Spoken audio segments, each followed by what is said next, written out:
Аргентинский юмор какой он? Насколько он смешной? Насколько он туалетный, например? Смешной и туалетный. Тоже, да? Да. У нас вообще один из лучших сервисов в целом. У нас банки лучшие, маркетплейсы лучшие. Wildberries мне не очень нравится, честно говоря. Если бы ты покупал новый MacBook себе сейчас, ты бы уже взял бы его за абсолютно нормальные деньги. Рыночная стоимость. Из Хухуя. Гордов тоже. Кстати, я жил в Хухуе, и это не ругательство, это просто улица, так Да? называется. Они очень кока-колу. Располневшая нация. Вообще нет. Они выглядят Нет? очень хорошо, да. Максимально спортивные. Ну, Вы так думаете? ну, скажем так, мне чаще попадаются на глаза Не, ну вы нормальные живете- фигуры. То, что этот чувак с бензопилой бегал и скакал по сцене, танцевал, и там женщина обнимала на сцене, за неприличные Ну, места трогала. прикольно. Это прикольно. Это максимально вписывается в аргентинский социум.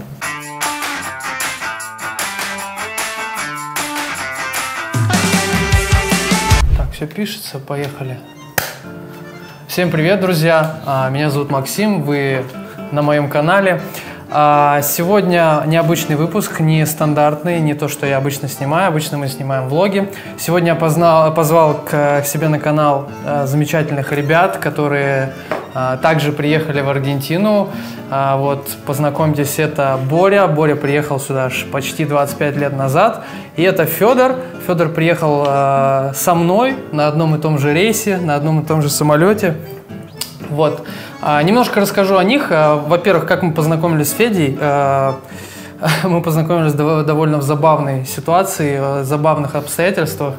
Да, мы летели на одном самолете, и ребята потеряли свою сумку в Буэнос-Айресе. Когда мы прилетели в Буэнос-Айрес, они оставили там свою сумку в отеле, в общем, и написали об этом в чате. Я откликнулся, решил им помочь. Соответственно, я забрал сумку, а в этой сумке был что? Был ананас.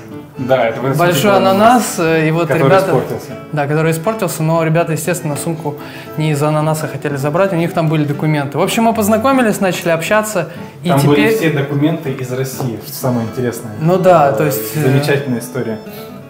То есть вот, и, соответственно, мы начали общаться, вот сегодня мы решили записать такой подкаст.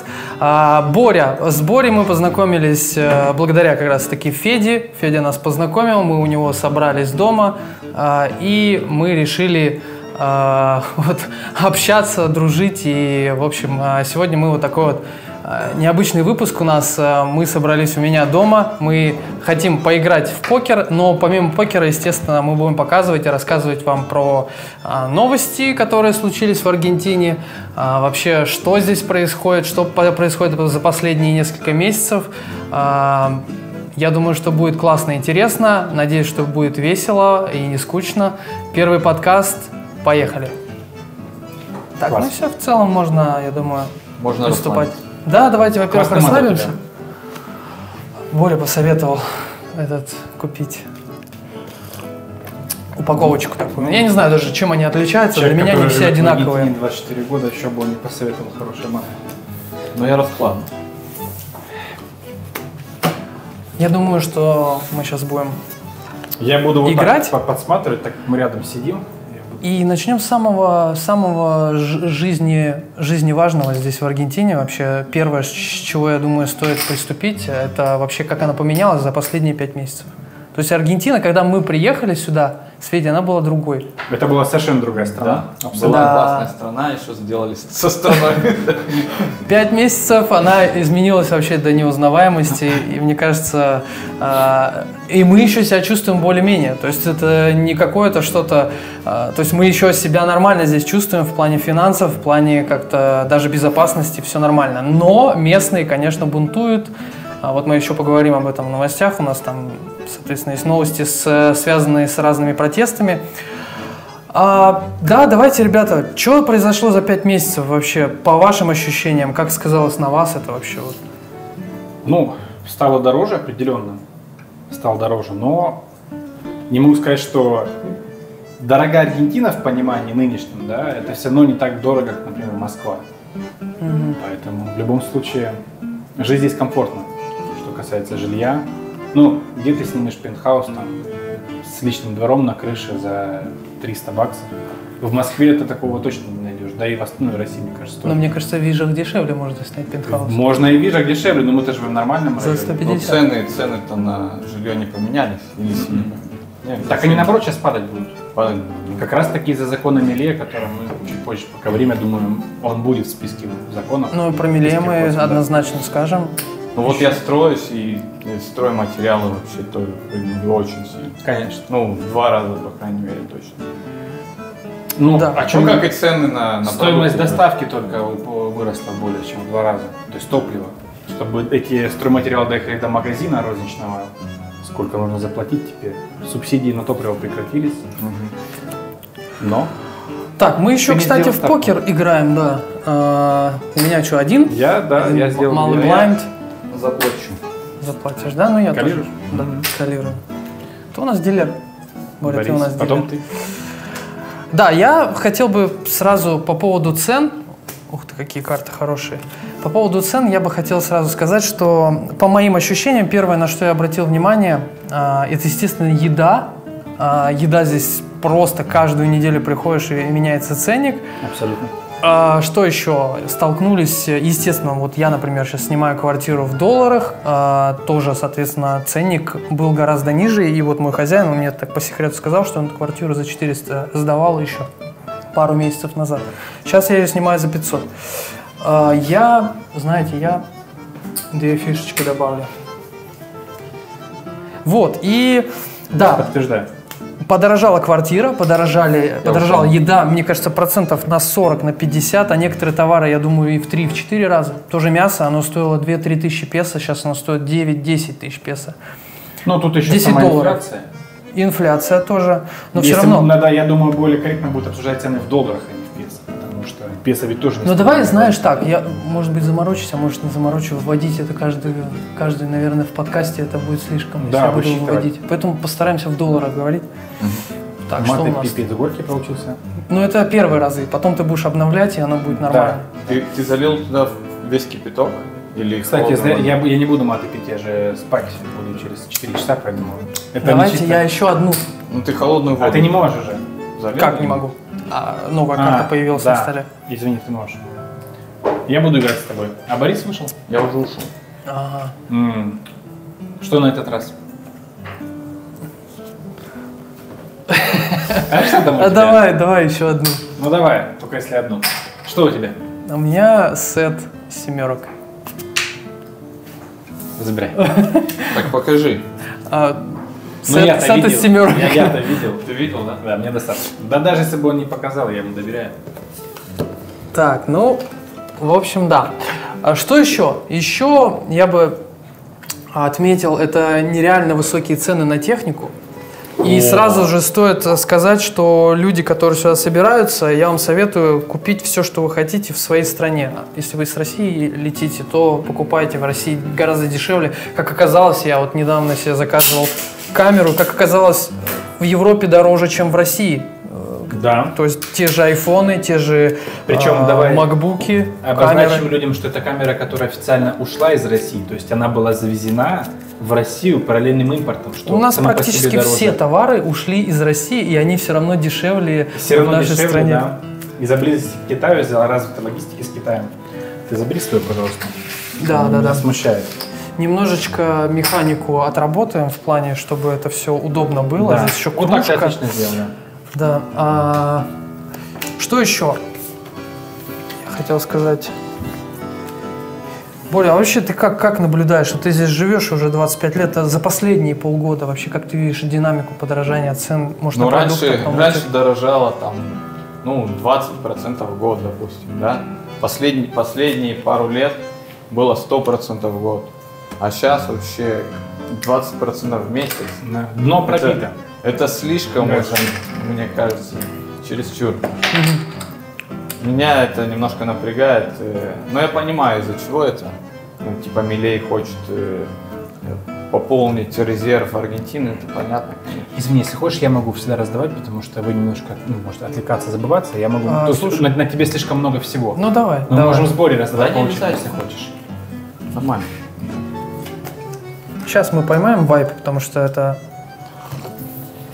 нормально, что немножечко кривовато получается. Ну, я уже у тебя увидел карты, не буду скрывать. Да? А, ты посмотрел на них? Такой, я просто смотрел. Слушайте, ну на самом деле карты не очень. Давайте, может быть, или в открытую сыграем, или минуснем эту игру. Не, давай Я твои карты не видел, а он мои видел. Да. А покажи мне свои карты. Конечно. Ну, смотри, у меня вот так вот. Ну, то есть я не вижу смысла с этим дерьмом играть. Но у меня еще хуже. Давайте мы просто ставки сохраним и пересдадим. И старайтесь не показывать. Да. Даже если А ты старайся не смотреть. на камеру в любом случае. А многих, да. Еще, кстати, на камеру надо смотреть. Но Это тоже, знаете. Я тоже иногда посматриваю, так быстро. Да. Я говорю, техническую часть отработаем, потому что сложно на 3 камеры, я первый раз записываюсь, и плюс еще и играть, и Да говорить. будьте естественно, я вообще кайфую от процесса и от момента. Да, нормально. Да. Так, ну мы уже ставки сделали. Троечку. Какие мы еще советы дадим людям? Помимо того, что покупать технику, я еще советую те, кто летят сюда в Аргентину рожать детей, купить еще и одежду для детей. Да. С одеждой есть проблема. Действительно, одежда, скажем так, либо она за нормальные деньги не очень хорошего качества, либо если она хорошего качества, то супер дорого. То есть это в 3-4 раза дороже, чем в России. Может быть, в 5. Не, в России, конечно, одежда получше. А с учетом, да, 100%. а с учетом того, что здесь очень жаркий климат, одевать маленького ребенка в синтетику, да, в дешевую, ну, это 100% нет. Нормальные хлопковые вещи здесь. Кстати, еще один совет, здесь не всегда, даже если написано 100% хлопок, да, это не всегда является. То есть они немножко хлопком. врут, как будто бы. Да, то есть, значит, как бы хлопковая футболка из России и хлопковая футболка 100% из Аргентины, это вообще на ощупь 2 разных материала. Ну, моя мать бы сказала, это синтетика, я такое не куплю. Если Да, аргентинскую потрогала. Да, Да? конечно. Ну да, действительно, ходишь, покупаешь вещи для ребенка, заходишь в какой-нибудь там бюджетный супермаркет, где продаются вещи детские, трогаешь и понимаешь, там написано 100%, ты понимаешь такой, мне кажется, чуть-чуть они приврали. Чуть-чуть там, да, идешь в другой 50. магазин, такой более качественный, более там фирменный, и там вещи дороже значительно стоят, но там качество получше. Хотя тот же 100% хлопок. Может, хлопок какой-то разный бывает, не знаю. Синтетический хлопок. Я думаю, там пошив тоже играет. Ты роль. дилер? Ну, то, что я раздавал, это ничего страшного. Так, что я я дилер. первый. Я пока чекну. Ну, в смысле, Я тоже по чек. сумме. И я чек. С вами приятно играть. Нихера себе. Да, это неплохо. Это интересно. Да. Как забавная будто бы сейчас ситуация. кто-то быковать будет, и сразу понятно почему. И сразу понятно, у кого черви, да. Ну, я 2 поставлю, с вашего позволения. Давай, ставим. Я двоечку. ушел. Так, Борис минуснулся. Оу май. Как поступим? Чекнем? Я чекну. Я тоже чекну. А ты скрываешься первым. Ну, у меня 5 червей. Слушай, у меня тоже 5 червей, но у меня Да, сраная у тебя двойка. карта слабее. У меня тоже было, но я правильно ушел. Идите к папочке. Но согласитесь, с 8 выиграть это, конечно, да. Да. Да, насчет техники еще хотелось бы сделать совет такой, то что если у вас есть какая-то старая техника из России, которую вы думаете везти или не везти с собой, если она небольшая, лучше привезите. Ее здесь с руками оторвут бэушную по стоимости выше, чем вы брали новую ее в Москве. Простой пример, я в Москве купил стабилизатор для телефона за 5000 рублей, чтобы не соврать. Здесь его БУ продают на маркетплейсах в перерасчете на рубли там за 20 тысяч рублей. Я хотел То есть, сказать, чтобы они везли с собой стиральные машины, потому да, что не в каждой везите квартире. с собой здесь. стиральные машины. Вот да, у меня сейчас холодильники. нету стиральной машины, мне нужно покупать, но я бы себе не посоветовал везти ее с России. Хотя дешевле бы, наверное, получилось. Да, проблема в том, что Аргентина настолько закрытая страна и настолько она далеко от всего остального мира, и самое главное от Китая, что здесь даже за БУ вещи, технику отдают огромные деньги, и как будто все даже к этому нормально относятся. Здесь. А давайте сразу тогда перетечем плавно из-за вот этой новости, что сюда нужно все везти по максимуму, там технику, одежду, да, брендовые вещи тоже здесь не купишь, они дорого стоят. Nike, Adidas стоят Так их каких-то здесь нет, бешеных только денег. в том виде, в котором мы привыкли, их нет. Нет, на самом деле магазин есть, мы заходили с женой, то же самое продается, все то же самое, что в Турции, в России. Брендовые вот эти самые последние модели продаются, но они стоят на 30-40% дороже. Типа, ну, не хочется переплачивать. И опять-таки вопросы к качеству. И почему так случилось?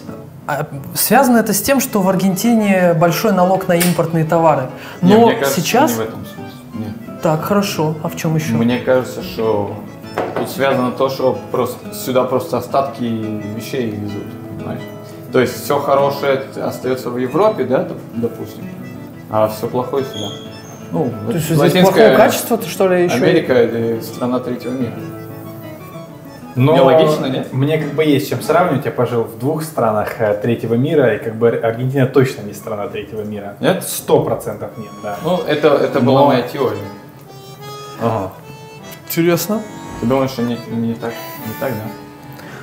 Ну, Кстати, на нет, цену? я ошибся. Я пожил в одной стране третьего мира, в одной стране второго мира, а сейчас я наконец-то живу в стране первого мира.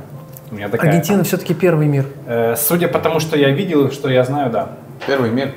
Ну, вот мне интересно, чем отличается страна первого мира от второго? Кто определяет? Ну, понятно, там сравнивать какие-нибудь Мне африканские страны с США или там с условной Великобританией, там понятно, да, сервис, уровень, это, ВВП на душу населения, наверное, по этим параметрам. Но просто если Аргентину брать по ВВП, по экономике, то это точно хуже, чем Россия. И... Третий мир, точно. Возможно, но опять-таки с какой Россией мы сравниваем? И здесь, и там есть пласт людей, которые еле сводят концы с концами, которые живут за гранью бедности. Они везде есть, в любой стране. Да, они есть. есть в любой стране, поэтому, и в любой стране есть люди, которые отлично себя чувствуют. Я как бы за пределами Украины, я и в России, и в Аргентине себя чувствую шикарно. Но нельзя сказать то, что в Аргентине, в Украине было так уж плохо жить. Там были люди, которые жили отлично, и мы их видели. Ну вот я с тобой поспорю насчет того, что Аргентина первый мир. Мне кажется, все-таки ко второму ближе относится. Ну, может быть. Я даже еще больше скажу. Я постоянно слышу от местных блогеров и вообще от людей, что типа, Аргентина свободная страна. И это такое устойчивое выражение «свободная страна». В чем эта свобода заключается, собственно? Ну, ты можешь выйти на митинг, чего не сделаешь в нашей стране. Ты можешь отстоять хоть какое-то свое право, да? Ну, то есть тебя хотя бы не примут за это. Наверное, в этом свобода. Слушай, но ты можешь одеться как хочешь. Я буду про это делать видео. То есть мне хочется разобраться в этом вопросе, что вообще в целом, из чего состоит свобода, и почему так... Так ты должен поставить. И почему так все к этой свободе прицепились? Что, я поставил? Да. Нет, так все... Поднять или что? Ты Нет, чек. Ты чекнешь? Да. Я подниму на 1. К твоей потянулся, прикинь, сейчас бы поднял. Давай на 2. На 2. Ну, допустим. Я буду играть. Я буду играть. Ну, Боря по-любому. Я думаю, что у него король. Затесался, и он себя уверенно чувствует. Король 10, да, у него? Да. И он так скромненько идет по одной, по две. Как обычно, типичный Борис. Твой вердикт? Я чек. Я на 1 подниму. Ну, я заплачу. Доплачу. Ага. Это что такое? И опять-таки. Давайте на 1. Ты сразу решил, ты понял, что мы, чтобы не выглядеть трусом. Так, ну давайте, Максим. Ну, у меня 2 пары. Дама и шестерки. Okay. Так можно было и поднять, по-моему. Да. Чё ж ты так? Ну, я думаю, что у него реально стрит будет. Ну, мало ли. Я знаю Боря, он так скромненько поднимает. У меня 1 пара вольтов, поэтому забирай. Ты победил, наслаждайся своей победой. Приятно победить прямо на своем канале. Да. Так что мы резюмируем? По поводу товаров. Тебе есть что сказать? Почему импортные товары здесь дорогие? Мне кажется, налог. Ну, насколько я изучал, да, во-первых... Налог 100%. Налог 100%. Действительно, ты возишь MacBook, который стоит $1500, и ты должен заплатить еще $1500 для того, чтобы его ввести в страну. Дикость. Из-за этого очень много серого импорта, из-за этого очень много коррупции на границах. И пограничники себя чувствуют как боги, насколько я слышал от местных и так далее. Это один момент. Второй момент – это то, что в отсутствии конкуренции местные... Ты же знаешь, да, что здесь Adidas, все бренды, машины собираются, все машины практически, которые новые ты видишь на улицах, Они все собирается здесь. Здесь есть заводы Fiat, Volkswagen, Да. еще там многих брендов есть заводы, есть производство Coca-Cola, производство Adidas того же самого. И почему цены такие большие? Да, у них просто конкуренции нет. Зачем им? Никто их не регулирует. Зачем продавать футболку Adidas за $50, если можно продавать за 100? И Оно не регулирует сейчас. Раньше государство регулировало. То есть Милей ввел декрет, который убрал регуляцию с... да, но предвосхищает твою фразу, то, что раньше было лучше, на мой взгляд, сейчас будет лучше, потому что Милей и вместе с этим и разрешил возить больше. Возить, Теперь ты да. можешь до 3000 везти. Мы об этом говорили, Да. я тоже говорил, что вначале будет плохо, но потом, когда конкуренты придут, то будет получше. Да, да. Так что это... А Mercado Libre – это marketplace, кто не знает, здесь в Аргентине, такой же, как у нас в России. Ну, там он Озон, по всему Wildberries. Меркосуру. Да, и проблема этого сервиса, ну, я там несколько раз уже заказывал какие вещи. Проблема в том, что в отличие, например, от Озона в России, Wildberries и того же Амазона, ты здесь покупаешь товар, он стоит, например, условно 10 тысяч песо, это $10, и ты обязательно всегда должен платить за доставку. Нет, И здесь всегда. очень большой порог, и очень много товаров, которые мне нравились, да, я прям выбирал, ресерчил, и везде нужно платить эту доставку, и доставка стоит столько же, сколько товар. И Ну, вот это меня иногда немножко... бывает. Да, большое что-то вы купите. на Озоне такого нет?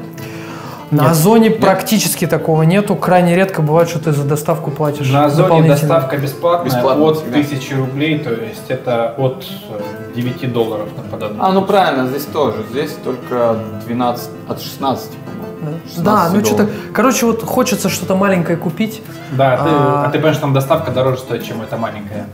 Как мой чехол для мышки, вот, для Magic Mouse, он стоит 4000 песо, а доставка стоит 4000 песо. Мгм. Ну вот, да. И ты, получается, платишь столько же, сколько... Так еще прикол в том, что я выбирал товары от того же магазина, накидывал, и он мне каждый считал доставку Отдельно, дополнительно. да. Каждый Бывает товар. такое, бывает. Я почему-то думаю, что они суммируются, и я с одного магазина могу там, ну окей, мне надо на 20 тысяч закупиться, я закуплюсь. По идее можно такое сделать. Ну вот у меня почему-то не Но получалось. не И работает. В Mercado Libre там что-то не работает. Да. каждый товар Это нормально. отдельно за доставку. Только что-то крупное покупать, от 20-15 тысяч песо. Короче, тоже не очень удобно и тоже печаль. Да, согласен. Так, я одну, да? Ну пока. Пока одну. Вдруг ты Ну, я захочешь буду сыграть. играть, Что брать, да? чтобы не уходить все время. Карты на стол. Как думаешь, Борис, кто победит В сегодня? смысле? Сегодня. Не знаю, посмотрим. Надо было на деньги играть, чтобы интереснее. Да, ну, В следующий на, раз. на подкасте Чек. есть чек. Если бы мы играли на деньги, как Я обычно, я вышел. Я тоже. Наслаждайся своей победой. Спасибо. Легчайшая и быстрая. Хоть что-то... Если бы мы играли Да. на деньги, понимаешь, я бы... А, не ты разве дилер? Дилер Да. я. Если бы мы играли на деньги, я бы меньше с вами Рискнул. болтал и больше бы был сосредоточен на игре.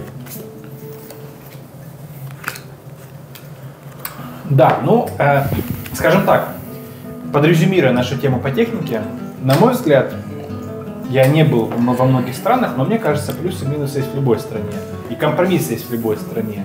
И как бы, да, тут есть проблема с техникой, но мне кажется, плюсов по-прежнему в Аргентине намного больше для того, чтобы здесь остаться. И Аргентина свободная страна, действительно. Свободная страна, это мне очень нравится в Аргентине.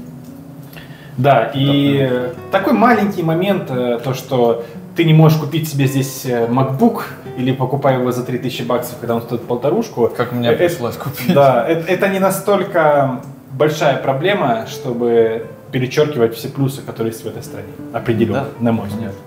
А ты как считаешь? Я считаю так же. Ну или везите курьерами из Москвы. люди. Параллельно ввезенные, то есть как я сейчас MacBook у меня едет сюда, он параллельно ввезенный, получается, в Россию, Не очень легально, не, да? не очень скажем легально. так. Теперь, получается, параллельно ввезенный, он летит ко мне. И не Знаешь? очень легально, ну, Да. относительно таможенных вот этих всех штук, не очень легально он попадает в Аргентину. Нет, Потому ну что, почему? В данном случае легально, потому что мне же друг его везет. Я Да, же не ну, плачу никому за это. типа если бы они знали предысторию, наверное, они бы все-таки докопались, да, что ты его везешь сюда и На за данный него момент- не платишь налог, как бы. Чисто теоретически это ноутбук моего друга, поэтому... По идее, да. Просто хитрость, обычная жизненная хитрость. Хитрожопость. Так, я 2 поставил, ты одну, да, поставил? Я поставил одну, и, пожалуй, я буду играть с Так, вами. хорошо. Интересно. Опять 2 девятки. Мгм. Ну, уже хотя бы по паре есть у нас. Да? Да. Есть Я попали. первый, да? Повыше на одну.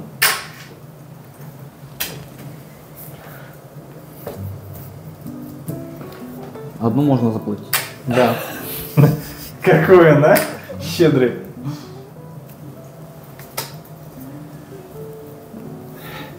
Идем по нарастающей лесенкой, да? 2. Геометрическая прогрессия. Ну, можно и 2 заплатить, согласись. Там где одна, там и 2. Можно. Но вот я не знаю, нужно ли. Макс Ну с ладно, нами. хорошо. Мгм.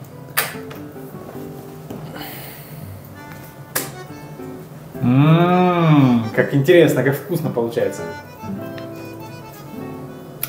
Давайте еще 2. До свидания. Ты уже столько заплатил, чё ж ты? Да, я тоже. Я решил проверить. Ну давай, показывай, что у тебя там. По старшей карте. О, да я везунчик. Я еще хотел обсудить документы здесь сделать, тоже не так все просто. Если кто-то думает, что здесь родить ребенка и все, вам на блюдечке все документы, там, ДНИ, паспорт, то вообще не так. Я сделаю отдельный ролик по поводу того, как мы получали ДНИ, и это, я скажу, геморрой еще тот. Во-первых, чтобы получить все документы, вам нужно заранее подготовить весь пакет там, с России еще, все продумать, Да, знать, да. что там нужно. Куча документов, которые потом, если вы сюда приезжаете, вам будет это очень дорого стоить сюда привезти.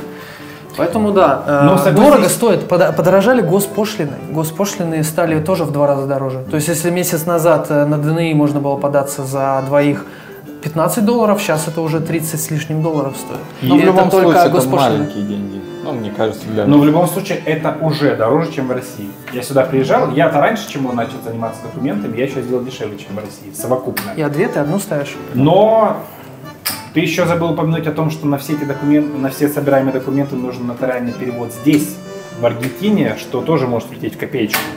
Да, переводчики, переводы каждого документа на испанский язык, легализация этих документов. В общем, Это будет гораздо дороже, чем государственный это офигеть. То есть 35 это только госпошлины, плюс каждый документ перевести и легализовать, это еще где-то долларов 150 уйдет на семью в среднем. Так что Да. это не так дешево, как Поэтому я кажется. думаю, что здесь нужно упомянуть о том, что лучше обращаться к профессионалам, которые все сделают. Ну за да. вас. Ты как человек, который занимается релокацией, Да, не можешь ребят, этого не знать. кому нужно будет помощь с документами, вообще с ведением, обязательно обращайтесь, все ссылочки я в описании оставлю. О, Ну, это что-то очень это интересное. что-то очень интересное. Как будем действовать? Борис, ты первый. Я первый. Я на 2. Ну все, он сразу Ну, газует. понятно, Значит, газует, у него да, там валет, две да? буби. Или две у него буби. 2 буби, да. У него еще 2 Играй вольта сам, будет. Борис, сам с собой, мы не будем с тобой играть. Конечно. Спасибо. Прешь как танк. Как танк, да. В общем, стоит дорого стала не только еда, не только одежда, не только там еще какие-то товары, но и все госпошлины подорожали. Налоги здесь вроде тоже подорожали для Да. местных. То есть повысилась ставка. Налоги, да. Но согласись, когда у Но тебя... не намного. Бензин. Не Про намного. бензин забыли сказать. Про Бензин. бензин. Вот как человек, который ездит на машине. Боря, расскажи, сколько стоил бензин 5 месяцев назад и сколько сейчас он стоит? Ну, год назад бензин стоил 20 тысяч песо за бак. Хорошо, 20 давай по долларов литрам. за бак. По литрам сколько это было? Ну, это 1 литр. 40 литров, да. 40 литров, 20. Давай без этого. Сколько 1 литр стоил? Ну, 300 с чем-то. 300 тысяч. 300 песо, да? 350. Это- Подожди, если у тебя полный бак стоил 20 тысяч песо, а в нем 40 литров, то как 500, это? да? 500, Вот 500 получается. 500. В смысле 500? 40 То есть, литров, 20 тысяч математика. песо, 20 тысяч делим на 40, получается 500 за литр, да? А может 50 литров. Вполне возможно. Наверное, На гольфе побольше. 50 литров? Вряд ли. Думаешь, на гольфе 50 литров? По-моему, да. Да, нифига себе.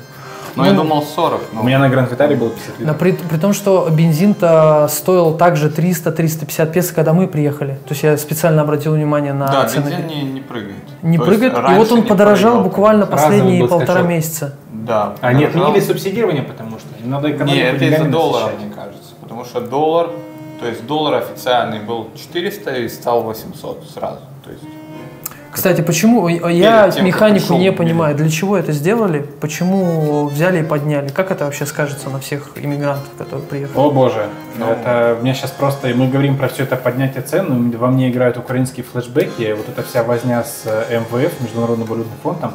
Им нужно, чтобы получить новый кредит от МВФ и заткнуть те бюджетные дыры, которые у них Так. образовались, последние 150 тысяч лет бюджетных дыр Аргентины, им нужно что сделать? Им нужно показать свою готовность отдавать этот кредит. Для этого им нужно больше денег получать с населения. Поэтому они отменяют многие субсидии, о чем мы, наверное, потом поговорим. Да?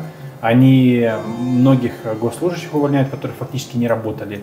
Да, они просто числились на госдолжностях и получали доходы. да, это И- была реально проблема Аргентины, Да. потому что очень много людей здесь. Сейчас им нужно задушить Ничего не по-быстренькому делали, профсоюзы, да, которые тоже ничем не занимаются, просто через себя хапают огромный финансовый поток держат.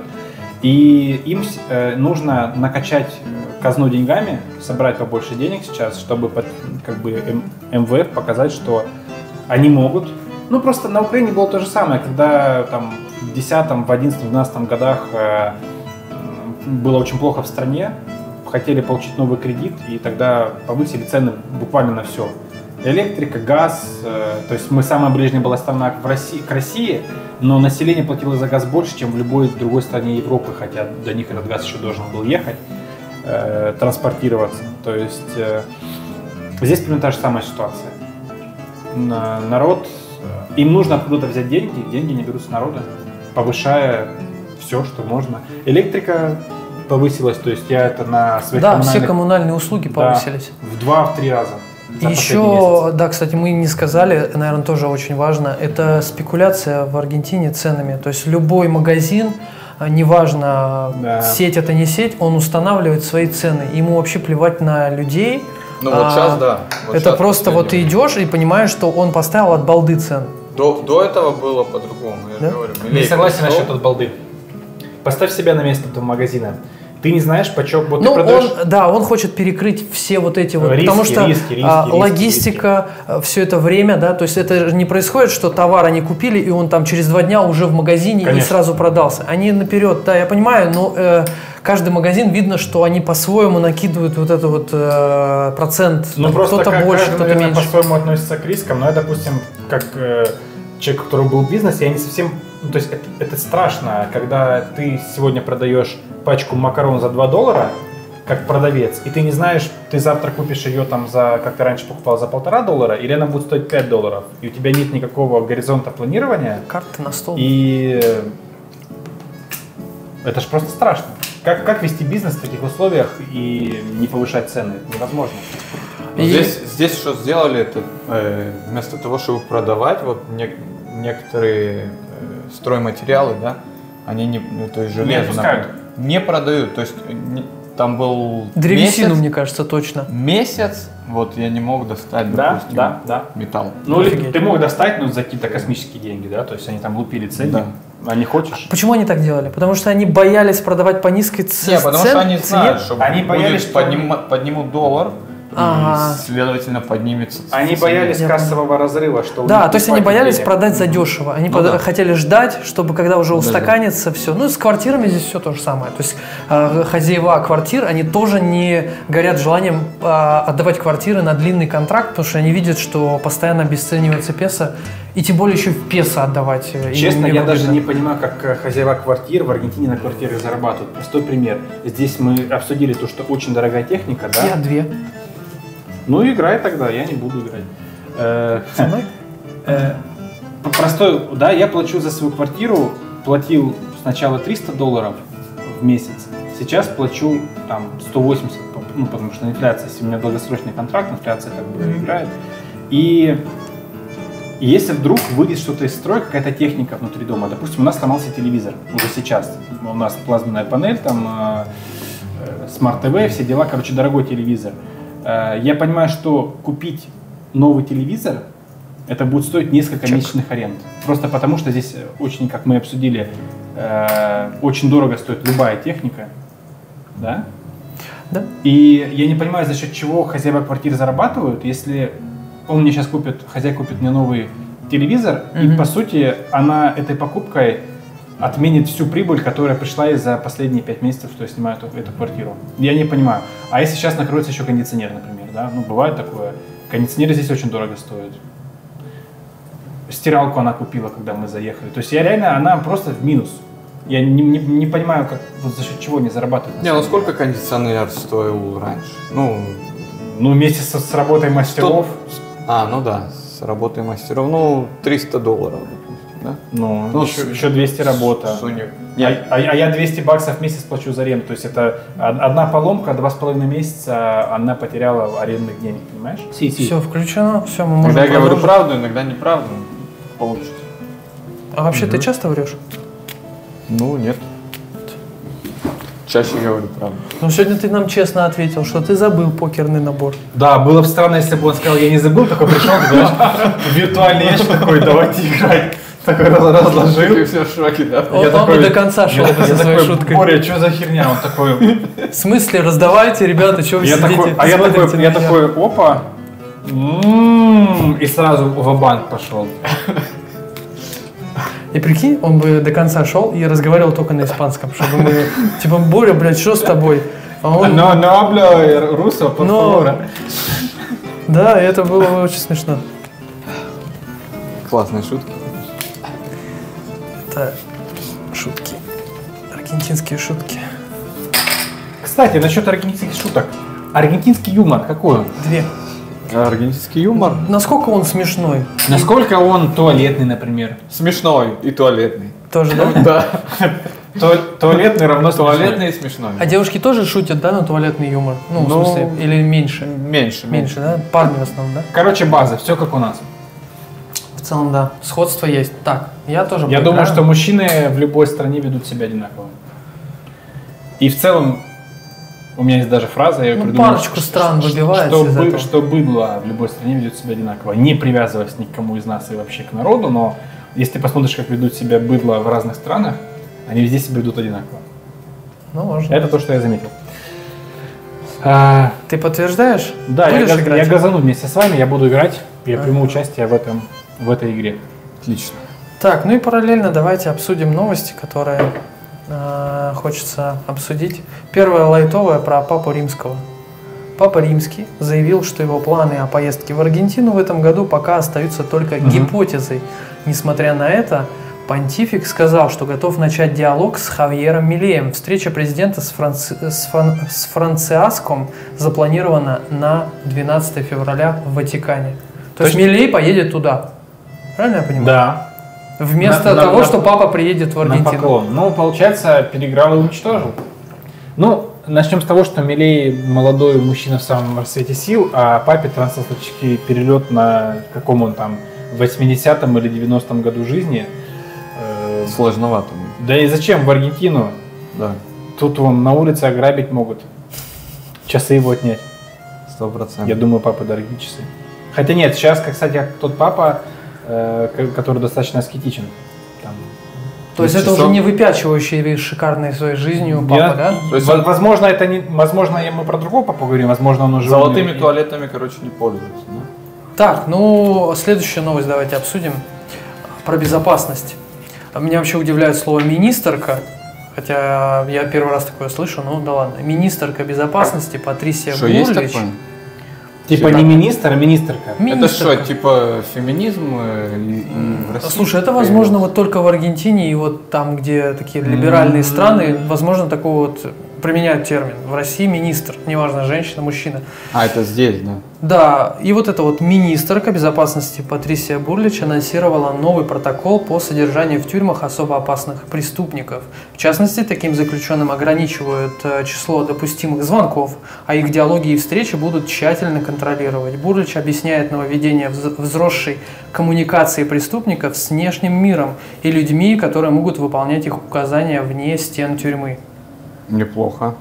Да. Честно говоря, даже не знаю, помимо слова «министрка», что здесь комментировать, потому что, на мой взгляд, новость сама по себе уже исчерпывает себя. Да, обычная новость. Да, уже лучше больше бы построили тюрем, да? Давайте честно, все-таки Аргентина в любом случае на фоне остальной Латинской Америки выделяется в лучшем образом в плане того, что не как в Эквадоре, там, не как в других странах, в Венесуэле, тем более Сальвадоре и прочих местах, где очень все плохо с преступностью.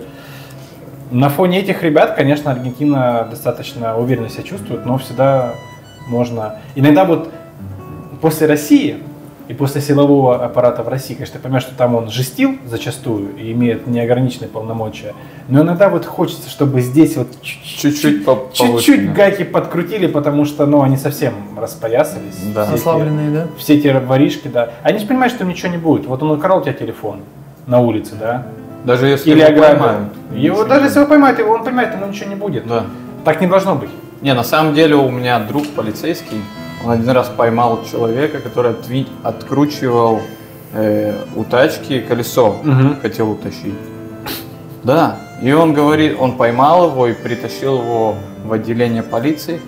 Его говорит, шеф ему говорит, что ты его притащил, зачем? Отпусти его просто, типа, мол, ему все равно ничего не будет, это твое слово против его слова. Ты стоишь. Да. Так что... Я просто не понимаю, кто такое. сейчас дилер. Я дилер. Ты дилер, да? Играю с вами. Играешь?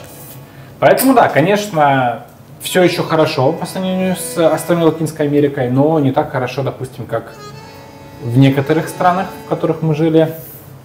Но в любой медали есть две стороны в любом случае.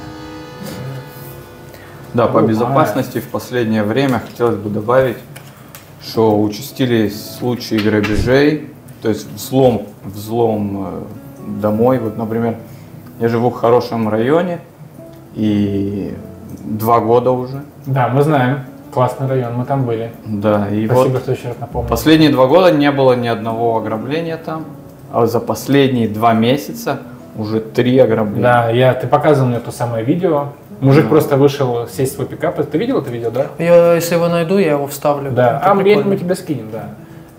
Это большая проблема, но... Да, это просто страшно. Ты если себе машину хочешь купить, то уже 10 раз подумаешь, покупать ее тебе или нет. Если у тебя не какой-то закрытый комплекс с парковкой, где камеры, и то не факт, что может это все спасти, да?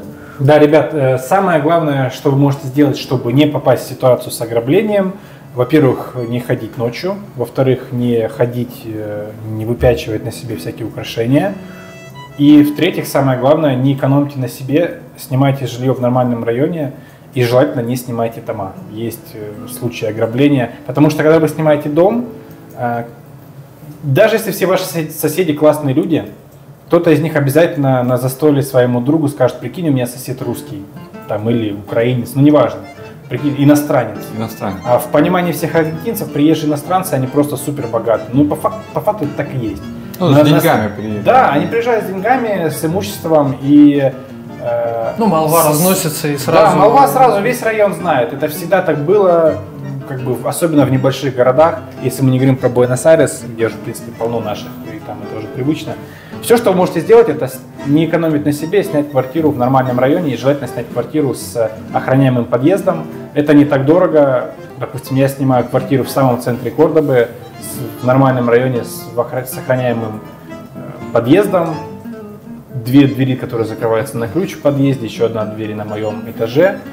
И все это там стоит 300, а сейчас уже $200 из-за инфляции в месяц. Не экономьте на себе, и будет у вас... будет меньше шансов попасть в такую ситуацию с ограблениями и так далее. Да, я чек. Я тоже чек. А давайте, да, пока не будем газовать. Чек. одну. Выхожу. Его надо проверить. Надо. Надо. Но прикол в том, что ты не сможешь его проверить. Если у тебя хорошая карта, он просто не откроет. Не, ну одну просто.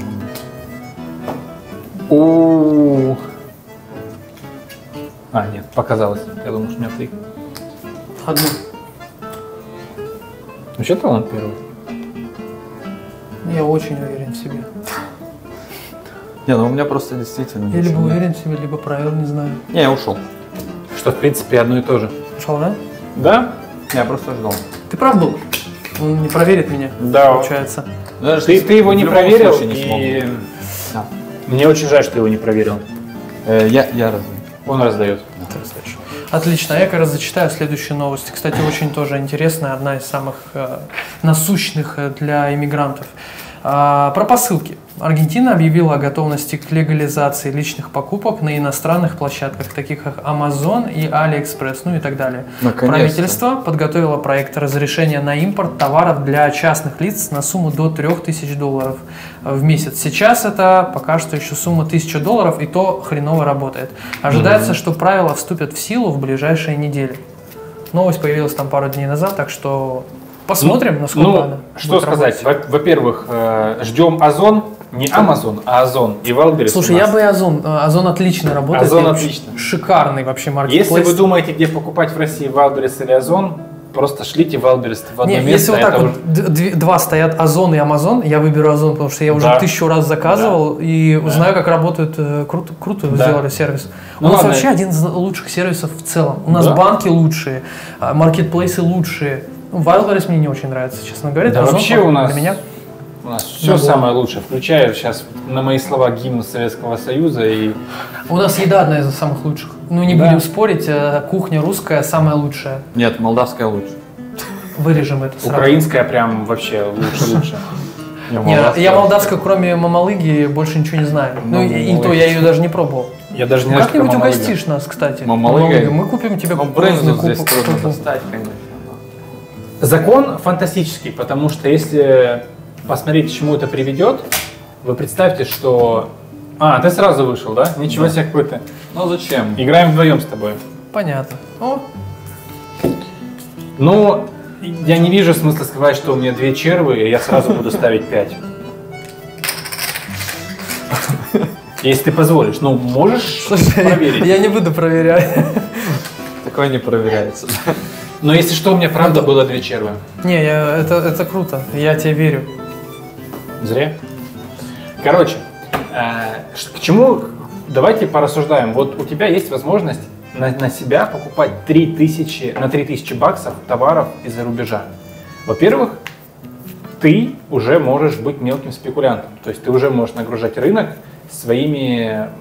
То есть ты можешь что-то покупать. Ну, скажем так, ты можешь какой-то бизнес свой Ты уже можешь замутить. открыть свой киоск. Да, Да. как минимум, что-то маленькое возить и Да, продавать или просто здесь. Marketplace, Facebook, либо Mercado Libre. То есть ты уже будешь местным, скажем так, немножко зажравшимся, да, которые возят сюда непонятно как серыми схемами и продают с огромными наценками, немножко давить им на их бизнес.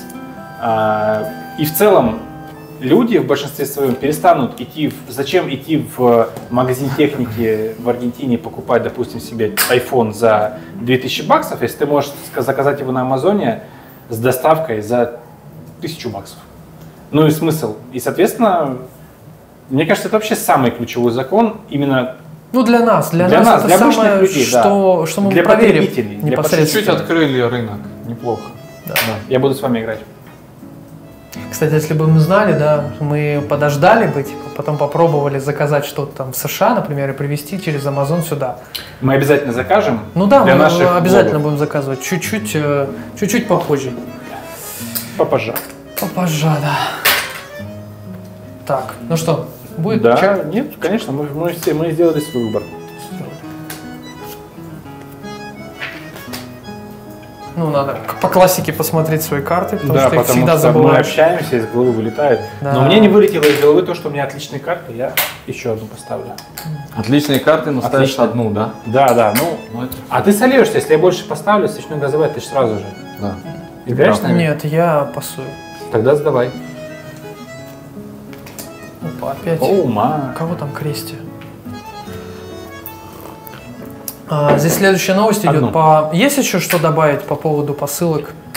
Ну, я думаю, Бориса есть что добавить, как человек, который прямым завозом купил MacBook за 3,5 ты купил, да, $1000? 3300. 3300. А сейчас, если бы ты покупал новый MacBook себе сейчас, ты бы уже взял бы его за абсолютно нормальные деньги. Рыночная стоимость. Да. 1300. Поэтому я же говорю, это же твоя работа. Это классно. Ничего не поделаешь. Если надо для работы, ты купишь за 4. Конечно, ну, а что делать? это- Тем более они окупятся. Дело в том, что Давай последний. это тоже не часто мне надо покупать. Какая шняга. Кстати. Согласен, раз в 5 лет, ну там или в 3-4 года, у кого как. Ну что, еще две?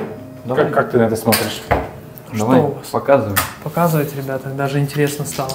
Ну, банально, пара королей. Пара королей. Я Хорошо. думаю, у него пара королей, высшая карта выше, да? Нет. А высшая карта оказалась ниже. Ну, Блин, так обидно, да? так обидно, да? Бывает, да. Какая Ниже двойка, да? шестерки, С которой боже. уже побыкуешь. Двойка? Ну, я просто предполагаю. Ну, Двойка. Я раздаю. Спасибо, что помешал. Даже... Давайте тогда к следующей новости. Вернемся назад про бензин. Вот в четверг на прошлой неделе появилась новость, что нефтекомпании Аргентины подняли стоимость бензина на своих заправках на 6,5%. Это произошло после того, как правительство повысило налоги на жидкое топливо. Ну вот то, о чем мы и говорим. Сейчас, помимо того, что уже подорожание было, сейчас еще на 6,5% подорожало. Кстати, есть много всяких мемов, которые появляются в этих чатиках, я видел по поводу 6,5%. Это вот как раз-таки отсылка к этому. Ну, то есть это прям тоже насущное. То есть многие люди здесь и арендуют машины, кто-то покупает. То есть бензин, ну и в принципе бензин влияет на цены вообще всех товаров, которые мы здесь покупаем. Абсолютно.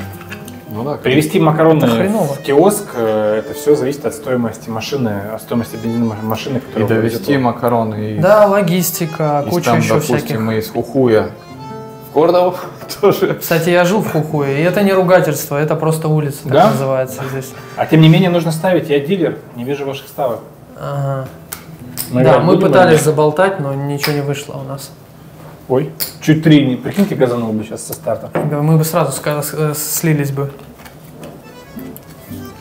Ну а что-то теперь скажешь? Смотри, какие карты замечательные. Ух, просто. Скажи, что у нас еще очень много новостей интересных. Да, можно их обсуждать, но не забывайте делать ставки. Я чек. Я на одну повышу. Выше. Ты рано Да вы быкуешь. издеваетесь? Да ты быкуешь, потому что рано. Так я же на одну всего лишь быканул. Понятно, что у тебя там просто какие-то 6 тузов припрятанных. Вот твой жетон и оружие. Так, теперь я, открываю то, что ты мне отправлял.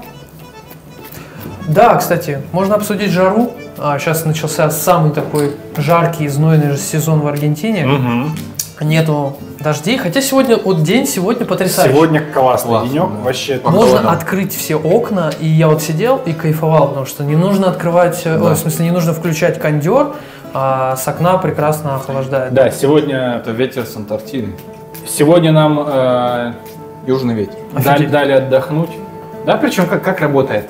В России северный ветер сразу, холодно, а здесь южный ветер. Оттуда, с Ну, ледников. звучит как ветер с Антарктиды. Как, Да. как что-то поэтическое такое. Очень романтично. Об этом, по-моему, Пушкин писал, да? Конечно, Антар- он только о них и писал. Да, да. Русалка на ветвях сидит, аргентинский ветер задувает. Жара 36-42 градуса написано всю неделю и ближайшие 1,5 недели будет. Да.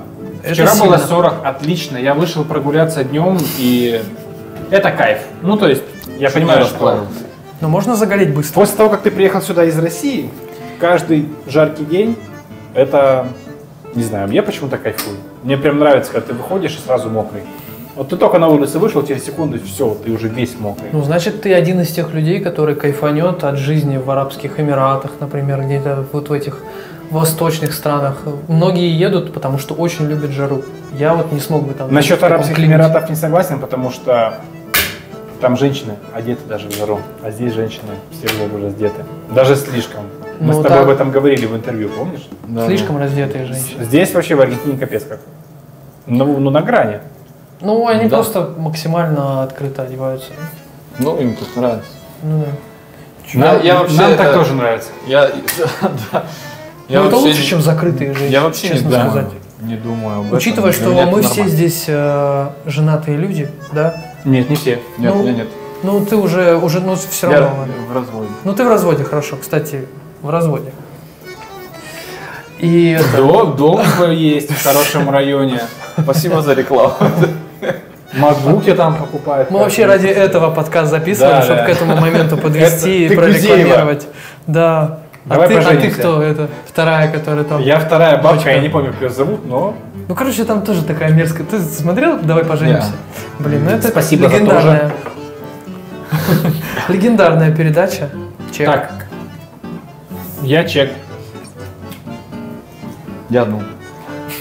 Буду играть. Допустим. Я тебе не верю. У тебя там опять какая-то лажа. Как будто бы, да. Чек. Чек. Да, блин. Буквы? Тянет, как за Ну, ниточки. давай, допустим. Кукловод. Оу май. Это сильные карты. Я чек. Чек. Ну, давай тебе. Да. Да ладно. Не, я... Не, я Проверяй. проверю. не Ты проверяй. проверишь? Проверяй. Две. Я проверю, да. Давай пополам скинем. Проверим его. Но у меня не все так классно. У меня пара четверок и король.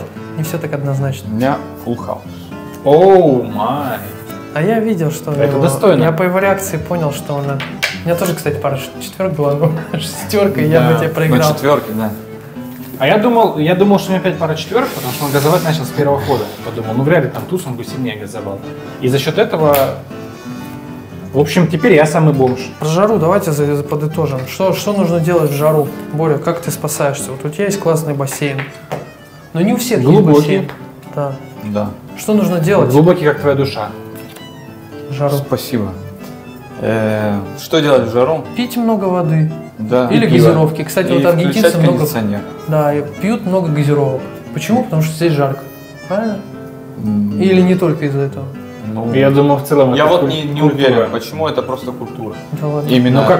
Ну как они тарятся просто, у них супермаркет с тележкой. Серьезно, да. У них одна тележка с продуктами, просто А другая с там мясо, газировкой. а вторая чисто тележка с газировкой. Кока-кола.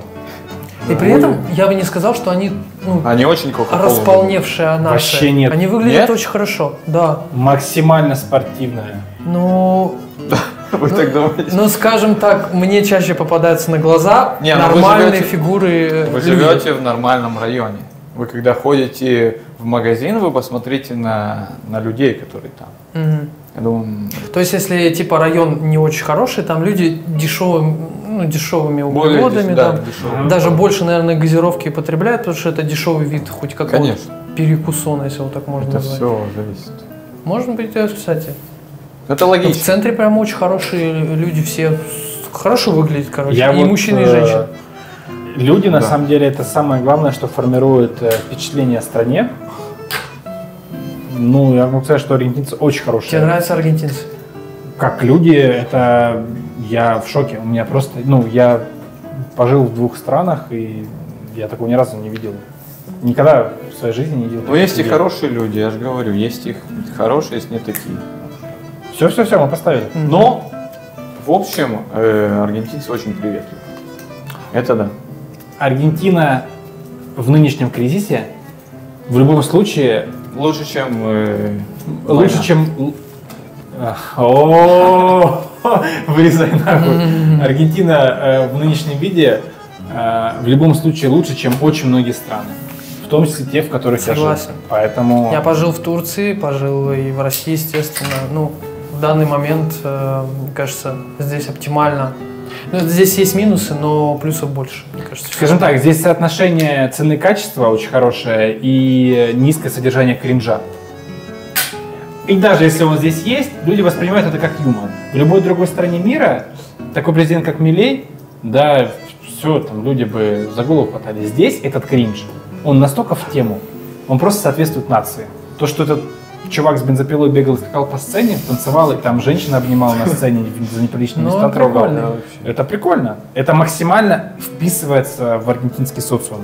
Да, Интересно. у них это отдается. То есть почему его люди поддерживают? Потому что они сами, возможно, в душе Такие же. вот. В России он с таким поведением он Да. бы 0 голосов набрал. Потому что у нас очень закрытые Да, люди, такие в России консервативные. В такие. России ты должен быть в костюме с галстуком, приличный, строгий, Он, говорить может быть, мало, делать. как-то, В Москве, да. может быть, собрал бы какие-то подписи и голоса, да, Да, милей, да, потому но что Москва в тоже глубинке кринжовая. точно нет. То есть он бы вообще не впечатлил мою бабушку, например, или каких-то возрастных. Нет, я людей. думаю, что твою бабушку он бы очень впечатлил, но в обратном смысле. Ну, может В быть. кавычках. Есть не очень хорошая новость, но интересная. Полицейский застрелил грабителя, отобравшего у него телефон, что, собственно, шок. Сегодня утром офицер городской полиции в штатском застрелил из своего табельного оружия одного из 3 предполагаемых преступников, которые напали на него, пока он ждал автобус в городе Тристан-Суарес в Буэнос-Айресе, округ Эзееса. Сообщили источники телам в полиции. Офицер стоял на пересечении шоссе 205. Ну, там подробности. В общем, это факт, это удивительно. Я читал эту новость. Бывает здесь. Тут нужно сказать, да, то, что человек даже не был при исполнении, никто бы из них не стал бы грабить мента, но он ехал на работу в тот день. И Ну, как бы для чего им еще табельное оружие, если они его не используют? Ну, он как бы по... так нужно на еще службе. сказать то, что за него вписались. Начальство даже не стало, насколько я слышал, отстранять его от работы, потому что не сказали, да, чувак все правильно Да? сделал, это была Серьезно? самооборона. Ну вот это классно. Кстати, Да. недавно потерялся же человек в чате, его искали, Да, русскоязычный. Вот стоит тоже про это сказать, раз мы уже про такие негативные вещи заговорили. Даже тоже был случай, что потерялся человек, его всем чатом искали, все русскоязычные начали репостить информацию, делиться. Оказалось так, что парнишку, насколько я понял, он попал в аварию и попал в больницу. Он месяц не выходил на связь, его отец искал. Вот, и он совсем недавно появилась новость, что он появился, да, соответственно, вышел на связь, позвонил отцу. Я о состоянии о нем не знаю, но вроде как он живой, то есть это уже хорошо, что он живой. Понравилась мне работа русскоязычного сообщества, хотя мы с тобой его не сильно здесь любим. Ну, были, да, моменты. В чатах, да? Да. Но... Не, ну круто, респектуем то, что они сделали то, для чего вообще чаты Да, нужны. да, То есть они и помогли люди, найти человека. Насколько я видел, собирались даже собирать какие-то дружины, хотите искать этого парня. Ну, потому что человек пропал, и как бы кто его знает, где он пропал. Может быть, он у кого-то в подвале сидит в заложниках, там, деньги Да, с него вот трясут. самое опасное Поэтому- было для меня в мыслях, это что человек пропал, его похитили. То есть это Да. был просто триггер для всех русскоязычных. Поднялась бы волна, и жены вообще воспринимают эту Не, ну информацию здесь максимально триггером. Мужиков здесь обычно не похищают, обычно девушек. Ну, все равно, Похищают, мало ли, бывает. мало ли. Он же иностранец, понимаешь? Может, он там, не знаю, начал отпор Богатый. давать и где-то вступил Да, в да, драку. да, да, да, да. Не, вот здесь что может происходить? Вот, допустим, он там уехал куда-нибудь за город, да? Нарвался на каких-нибудь Три карты. Преступников? преступников, и его бы там убили, его просто не могли найти, потому что он за городом. Искали бы как Хэнка Бывает в Breaking Bad в песке, где-то он закопан с GPS-трекером. Такое бывает. Кстати, видел, Если это канал. появился видос, спустя, когда закончился сериал, отсняли эту часть, где Где он он, из да, могилы да. вылазит такой. Не, Это он было пробивает кулаком песок и средний палец показывает. Это смешно, да. Это забавно. смешно. Отлично. Это вот как раз для фанатов, любителей там Да. вообще всей этой франшизы. Твой вердикт ты будешь газовать? Я чекаю. Я тоже чекаю. Я тоже чекаю. Понятно, все с тобой. Приятная катка. Я подниму на одну. Я подниму на одну. Оплачу. Мы поднимаем, а он платит. Не, я оплачиваю пока. Еще на одну. То есть все-таки у тебя десятка, и какая-то вторая карта сильная у тебя, да? Твое предположение имеет место быть. Возможно. Я поставил? По ты? одной, да? Да, по одной. Ты Давайте калибруешь? 3. О, Это 100% надо поднимать. Посмотреть. Да, я, конечно. пожалуй, не буду, но я с радостью посмотрю. Ну, что? Ну, ты Я первый? Да. У меня пара вольтов. О, Ты ничего. У меня лестница. Лестница, да. Следовало догадаться, когда он начал газовать на последнем ходу. Хотя, с другой стороны, зная Бориса, это мог быть и блеф. Если честно, данная игра у меня идет в приоритете настолько внизу. Я просто, во-первых, хочу Да, поговорить и маска, пообщаться, маска. обсудить. Сильный Так, да, следующая новость, которая меня заинтересовала, это медицинские услуги подорожают в феврале на 25-30%. Вообще очень много чего в феврале подорожает. Да Именно всё в феврале. дорожает. Ну просто, да, дорожает 100% все. Нет того, что дешевеет в феврале, типа все дорожает. Но стоит отметить, что 25-30% это на треть. Это вы платили 10 тысяч песо за медицинские услуги, сейчас будете отдавать 13 тысяч песо. Это уже Слушай, дороговато. С одной стороны, да, но с другой стороны, это все еще дешевле, чем очень много где, включая Россию. Я уже не говорю про 100%. Европу и про Турцию, блин. Не говоря уже о том, что у тебя бесплатная медицина. Да. Кстати, мы ходили в Итальян госпиталь, здесь недалеко. Я предполагал, что это государственный госпиталь, но Госпиталь А итальянский. это оказался итальянский. Приватный, да. приватный, да? То есть там так много народу, как государственный, но это Да, оказывается Но это частный. один из лучших. Чек. Чек. Чек. И это еще я даже не дочитал. Вот послушайте, по данным La Nation, компания, предоставляющая предоплаченные медицинские услуги, планы Припага. Что такое планы Припага? Но это социальная страховка. Ага. В феврале повысят стоимость на 25-30%, с учетом того, что в январе цены уже были повышены в среднем на 40%. Рост с начала года достигнет 70-75%. А вот это уже неприятно. Какой вывод из всего этого можно сделать? Просто Это не не, пос- не болейте, Во-первых, да, ешьте больше витаминов, чтобы не ходить. Но все равно, но те, кто витамины же тоже подорожали. те, кто приезжает сюда рожать детей, они часто пользуются услугами. Да. И, скорее всего, вы ощутите подорожание. Так всего. часто я не пользовался медицинскими услугами никогда в своей жизни, как, Ну да, как я пользуюсь как сейчас. ребенок За последние, появился. да, 4 месяца, как у меня появился ребенок. Походы к врачу стали профилактически чем-то абсолютно нормальным. Но опять-таки, не далее, как позавчера мы делали прививки, но очень-очень дешево. Я не могу сказать, даже с учетом январского подорожания, даже с учетом частной клиники, В частной клинике? конечно. Это А почему не бесплатно? Есть же бесплатно. Ну, нам до Матернидада ехать далеко. Как И бы сколько стоило? Недорого, да? стоило 6 тысяч песо. Это ничего. вообще, это даже смешно обсуждать. Да, уже легче заплатить это, чем... 6 Я тысяч. последний раз ходил в Итальян госпиталь, мы платили 8 тысяч песо за посещение, вне штатную, или как это, когда ты пользуешься услугами гвардии, 9600 выходило. То есть обычный прием 8 тысяч Все песо. равно Да, да, это... И мы там анализы, кстати, взяли, 4 тысячи песо заплатили за 2 анализа. Так, позвольте быкануть на одну. Уно. Вот это играем, оказывается. Я пас, у меня ужасные карты.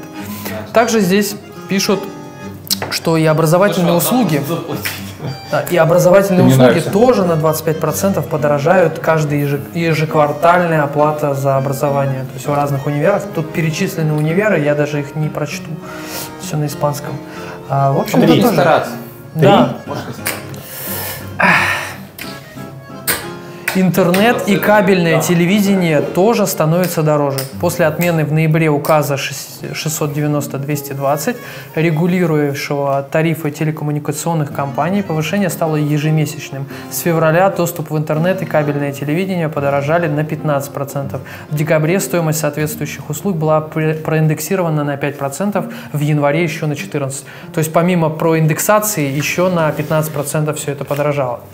То есть Ну вы да. должны понимать, что, например, стоило там условно 4000 песо в месяц интернет, его проиндексировали, он стал стоить с учетом инфляции 6000 песо и плюс 15%, 8, уже в 2 раза вырос, то есть 8 уже там. А я прикинь, у меня интернет 700 мегабит в секунду.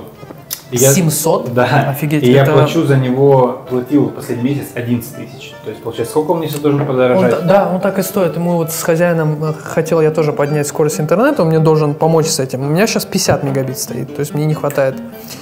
Да, к слову, про интернет в Аргентине у многих есть фобия, что Латинская Америка в этом плане не развита. Интернет в Аргентине лучше, чем в России. В Москве нет 5G, здесь уже, в принципе, есть Ну, прям 5G. лучше. Думаешь, прям лучше? Где здесь 5G? Ну, есть в Буэнос-Айресе. У тебя дома 5G. Ну, может У быть, него у меня дома дома это 5G. одна Ну, единственная. кстати, Работает? на 4G у тебя не будет скорости 700 мегабит в секунду, по-моему. Ну, в смысле, Не всегда. скорость и качество соединения интернета домашнего, оно здесь отличное. То есть у меня нареканий нет. Я даже думаю, что это связано напрямую с тем, что Аргентина находится чертовски далеко от всего мира, и чтобы нормально проводить всякие созвоны, Zoom, там, конференции, даже между не только в бизнесе, там, правительство, им просто нужен хороший интернет. Я думаю, что в этом причина, почему Аргентина настолько классная в этом плане. Я думаю, просто оптический кабель проложили, как это называется. По крайней мере, я созваниваюсь с Москвой через разные сервисы. Google Meet, WhatsApp, Telegram, Да, Zoom. ничего не лагает. Вообще, ты как будто сидишь в соседней комнате. Да, это очень... Для меня это было удивлением. Но это одно из самых позитивных новостей. Но то, что подорожало, не очень. Слушай, я готов за такой классный интернет платить, даже с учетом подорожания. Я считаю, что это справедливо. Федя, давай про футбол, про новости. Что у нас по футболу случилось? Во-первых, наконец-то возобновился аргентинский чемпионат. Не возобновился, а пошел новый сезон. Здесь немножко, кто увлекается европейским футболом, немножко по-другому. У нас в Европе европейский футбол уходит на зимнюю паузу. То есть это не межсезонка, а это просто пауза в чемпионате. А здесь заканчивается в декабре чемпионат, в феврале начинается, короткая пауза. Все, команды снова играют. Футбол в Аргентине просто фантастический, очень эмоциональный. Обожаю смотреть, как люди идут на футбол здесь. Целый город перекрашивается. Но он весь изрисован футбольными атрибутами, символикой. Здесь у всех любимые форма. Да. Мне кажется, все женщины знают всех футболистов аргентинцев на лицо, как их зовут. Все. Возможно, даже кто-то с кем-то встречался. То есть тут максимально футболисты, это как, я не знаю, тупо национальные герои, особенно те, кто в сборной. Да, и при этом футболисты здесь сравнительно немного получают. Да, то есть это обычные ребята, да, потому что страна не настолько богатая, чтобы платить, как в России, например, огромные контракты по линиям каким-то, да. А ты вот расскажи, сколько здесь аргентинцы в среднем зарабатывают в каком-нибудь кордобовском футбольном клубе? У меня будет отдельный выпуск про футбол, я как раз буду ходить и в Кордобе на матчи, и в Буэнос-Айресе уже запланировал себе даты. Но что можно сказать еще про футбол, это то, что недавно команда Лионеля Месси отправилась в турне и должна была сыграть с командой Криштиану Роналду. Да, кстати, да. Но так обидно произошло, что оба этих футболиста травмировались. И мне просто интересно, какое количество... То есть, если бы и Криштиану Роналду, и Месси играли бы в этой игре, то, наверное, просматриваемость была там до миллиарда человек. Может быть, там 500 000 человек. Ну, всем интересно. Всем интересно было посмотреть индивидуальное. Последний матч, да. А самое забавное, что они во время матча, во время игр своих команд, они почти друг с другом не взаимодействуют. То есть они выполняют функции капитанов, во-первых, стратегов, тактиков, да, формируют вообще в команде настроение и психологию, но именно вот друг с другом они особо не состыковываются. То есть они, во-первых, играют на разных флангах. Да, но за этим всем интересно наблюдать, но, к сожалению, не получилось понаблюдать. Но те же самые арабские организаторы вроде как обещают, что все-таки будет еще одна попытка их соединить, и будет какой-то матч, возможно, даже в ближайшее время в рамках этого турне, я точно сказать не могу, но все-таки последняя битва между этими гигантами все еще может случиться. Так что да. Кстати, в рамках какого турнира произошло столкновение этих команд? Одна Саудовская Аравия, другая Интер Майами, американская. Интер Майами поехал в турне по Саудовской Аравии, их пригласили, они там сделали небольшой турнирчик на троих, где играют две лучшие команды Саудовской Аравии, которые более всего напичканы звездами, да, сейчас туда очень много уехало. Например, в одной из них играет Неймар. Он ушел из ПСЖ. Да, он ушел из ПСЖ, да, и он играет в Аль-Хиляле, Роналду играет в Аль-Насср, да. Аль-Насср, да. Да, так, чтобы никого не обидеть. И вот они там на троих сделали какой-то турнир. Жаль, что мы не увидели такое противостояние. В последний раз это было. Ну, кстати, да, возможно, и не будет больше. Да, возможно. Есть ощущение, что... Обещают еще сделать, все-таки это деньги, все понимают, что проведя один такой матч, ты собираешь на ТВ-трансляциях намного больше. Да. Это окупает все, перелет команд, стадион, подготовку, это все окупает многократно, и когда-нибудь будет еще раз последняя такая попытка. Это, я думаю, надеюсь... Почему последняя? Они уже старые оба. Да, они же, скоро... Месси вообще все выиграл, ему реально можно уже завершать карьеру. Типа, что касается Месси, да, очень После чемпионата мира, который он выиграл в прошлом году, прям стало заметно, насколько он сразу поубавил амбиции, да, то есть он сразу же уехал из Европы, в принципе, ему все это вообще неинтересно стало, потому что, ну, как бы, а зачем? Главная цель карьеры уже выполнена. Да, во-первых, трофей все выиграл, во-вторых, один из самых популярных людей в мире. Возможно, кстати, если они будут баллотироваться оба в своих странах, они оба выиграют, потому что сумасшедшая поддержка от народа. И их ценят. Потому что самое главное же в каком-то политическом деятеле, это чтобы народ ему доверял. Какая разница, там, умеет он, понимает он в этом или нет. Вон, типа, этот Арнольд Шварценеггер, огромная популярность была, поэтому губернатором Калифорнии стал. Здесь то же самое может быть. Это, во-первых, ну, тут нужно уточнять, нужно ли им это, хотя вот Роналду такой тщеславный парень, я думаю, он бы хотел быть президентом, кстати, Португалии, у него будет на это возможность, а самое главное, деньги. Мне кажется, он гораздо более предрасположен к этому, чем Месси. У меня есть ощущение, Месси ему это не надо вообще. Еще что я бы хотел сказать, это то, что на самом деле, да, здесь, живя в Аргентине, ну, так много граффити, как с Месси, есть только у Марадоны. То есть даже больше. И то, я думаю, больше. Почему сейчас больше у Марадоны? Потому что это уже живая легенда, икона. Его канонизировали после завершения карьеры. Все, он здесь, все расписано. Любая стена – это Марадона. И почти столько же граффити с Месси, но все-таки немножко меньше. Но я думаю, когда Месси закончит карьеру, он как бы догонит Диего Армандовича по этому показателю. Да, очень много здесь. Я думаю, будет красивая история, если Месси получит последний трофей со сборной и уйдет из нее красиво, это будет замечательно. Идеально бы было, да. Действительно. Достойный человек, я думаю, что он так тоже на это рассчитывает. Я думаю, да, иначе бы он не оставался в команде, ушел бы на пике в чемпионате мира. А так как просто все понимают, что... Ну, кстати, вот интересно, что с ним зашкваров-то и нету особо никаких. Да? Сколько лет уже? 20 с лишним лет играет на супер высоком уровне и ни одного такого зашквара. Кстати, у Криштиану Роналду тоже не особо много зашкваров. Там максимум это его стебали за симуляции, за отношения с Шейк, где они, то есть нет, обычно... я только оцениваю как футболиста, мне его личная жизнь никак не интересна. Ты ставил где? Я ушел. А, ты ушел, да? Чек? Я на одну повышу. Давай, допустим. Мне не интересна его личная жизнь, оцениваю как футболиста, и как футболист, конечно, это невероятно. Это большое счастье, что они вместе появились в одно время, потому что если бы кто-то один из них был, то не было бы такого, да, как бы... Но они уровень подняли вообще в целом в футбольных своих абсолютно в космос. Этих серий, где они играли. То есть английскую, к примеру, выросла тоже уровнем. Да. Ну, что говорить, они 10 лет полностью оккупировали пьедестал, то есть никто, кроме них двоих, не мог выиграть золотой мяч, не мог выиграть там какой-то крупный турнир, только они вдвоем.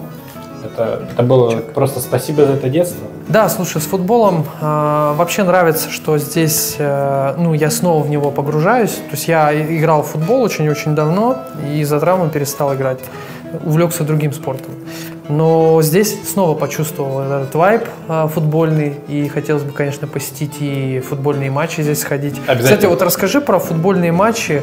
Как вообще, ты вот мне рассказывала, я думаю, зрителям тоже интересно будет, как попасть на матч в Аргентине на футбольный стадион? Что нужно? Ой, ребята, это большой-большой квест, на самом деле, потому что здесь настолько... Представьте, есть кто увлекается, может быть, российским футболом. Ставки?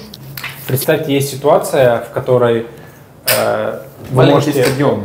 Нет, ситуация, в которой вы можете пойти на футбол, буквально вы можете купить за час, если не какой-то аншлаговый матч, если не финал Кубка, если это не Спартак, ЦСКА, либо не Динамо, Зенит там, или прочие такие масштабные дерби, да, вы можете, по сути, пойти на стадион, купить билет за полчаса до игры, выбрать там из кучи свободных мест, стадион все равно будет полупустой. Здесь в Аргентине немножко не так. Здесь даже в небольших провинциях по несколько клубов. У них есть большие стадионы. Здесь, допустим, в команде Ташерас есть стадион на 55, кажется, тысяч в Кордобе. И на них нельзя попасть. Ты должен быть участником клуба, у тебя должна быть клубная карта. А сам прикол в том, что... Я понимаю, на Ташерас здесь 20 тысяч, по-моему. Нет, Ташерас 50 тысяч. Бельграну 20. Бельгран 35. 20 и 40. Института. Бельгран 30-35, института вот. Я на всех, почему все эти команды знаю, я хочу на всех попасть, но, к сожалению, ситуация такова, то, что если на стадионе Ташерас Хорошо, если на стадионе Атлетико Бельграна всего 30 тысяч мест, то держателей клубных карт более 70 тысяч. И получается, что очередь попасть на стадион, особенно на важный крутой матч, только среди владельцев абонементов и клубных карт превышает в 2 раза вместимость стадиона. А ты еще какой-то просто чувак из ниоткуда, не принадлежащий к этой субкультуре, да, хочешь попасть, как-то просочиться. То есть тебе могут, кто-то из владельцев билетов может тебя провести там на свое соседнее место, да, но это выльется в копеечку. То есть если стандартные билеты здесь стоят 8-10 тысяч песо, да, то есть в целом вообще недорого попасть на один матч, то тебе перекупы. Ну, в общем, чтобы было понятно, есть в Буэнос-Айресе стадион, самый большой в Аргентине, который принадлежит Ривер Плейту. Когда на нем играет сборная Аргентины, все хотят настолько попасть на матч, что этот там стадион порядка 90, может быть, тысяч вместимость его. То есть огромный стадион. Настолько не хватает билетов, что на черном рынке у перекупов ценник подлетает до 200, 300, 500 долларов поход на один матч.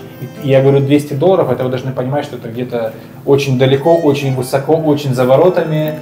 То есть все. И потом говорят, что у Аргентины нет денег. Да? А потом говорят, что у Аргентины нет денег, когда люди просто за $500 идут на футбол, чтобы за сборную поболеть.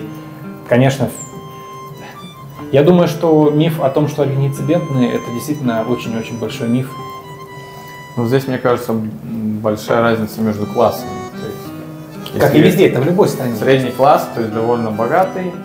Это есть в любой стране. Низкий класс, он действительно очень сильно бедный. Похоже на нашу ситуацию в России. У нас тоже в Украине, да, то же самое. Как правило, наш средний класс это тоже абсолютно не то, что считается для всех средним классом. У нас большая часть бедных, все равно у нас 80%, там, по крайней мере, по статистике. За пределами МКАДа, да, конечно.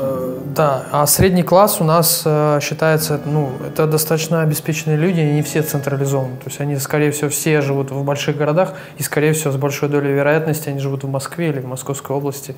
И, соответственно, там доходы просто в разы больше. Да, там люди могут себе позволить гораздо больше. Да, да. Поэтому здесь, наверное, ситуация такая же. Еще одну. Борь, ну ты первый скрываешься. Давай 4.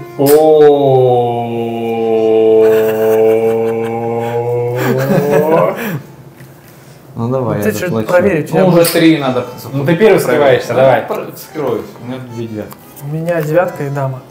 А у меня 9. О, А у тебя, да. Да. Да, Поэтому быканул. поэтому быканул. красиво. Ну проверили. Проверим. Это же я получается. Ну что, ребят, по поводу подкаста. Я надеюсь, вообще нашим зрителям было интересно. Кто-то даже досмотрел его до конца. Я уж очень надеюсь. Это по-любому была моя мама. Привет, мам. Да, возможно, только наши родственники и еще парочку наших моих людей, которые постоянно И тот смотрят мужчина, меня. который включил вечером и уснул, и поэтому досмотрел до конца. И у него уже там следующие видео пошли такие же. Ну, я надеюсь, мы не настолько скучные, что уж столько людей отвалилось, да? Поэтому спасибо огромное всем тем, кто досмотрел до конца. Надеюсь, что этот формат вообще приживется. Мы его еще раз попробуем сделать, посмотрим на реакцию. Напишите, кстати, в комментариях, как вам такой формат, разговорный, легкий, еще и с покером. Мы старались, первый раз снимали, мы старались сделать и то, и другое, и еще что-то интересное обсудить. Поэтому огромное спасибо. Подписывайтесь, кто еще не подписан на канал. И всем удачи. Пока.